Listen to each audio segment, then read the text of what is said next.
Ayzan. Fikret okuyanda ben halim oranı, Kur'an anladım. Dağlar. Ey sarvan ahesten geç, aramızdandır gelen. Yar canlımı seçmiş benim, ruh revanımdır gezen. Aman aman aman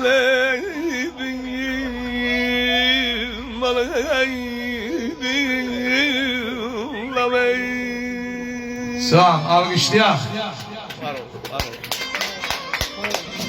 Değer yok ehdinin bir yadı hiç bitmez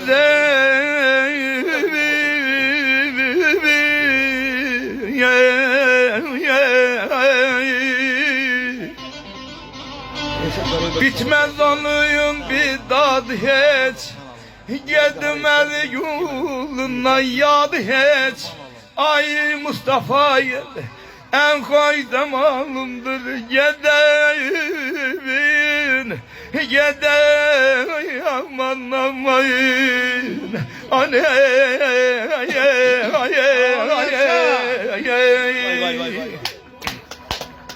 bir an dayan ey sarvan, bir an dayan ey sarvan, koyma gede o çarvan. Bir an dayan ey sarvan ya, koyma gede o çarvan. Ol serva yumuştur canım, servi devanım gezen. Gidin geriye,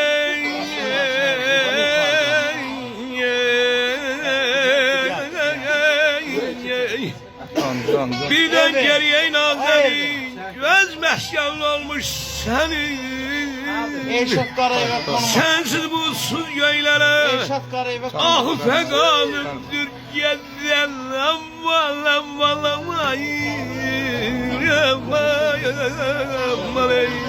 Sadiye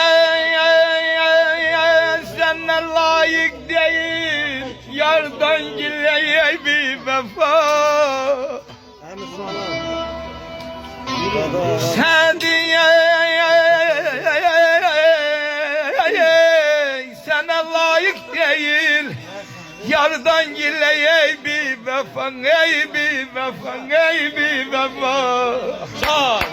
Ben ondan çok gördüm cevaya, sabri tevalımdır geze. Uyanmam hayır, uyanmam hayır.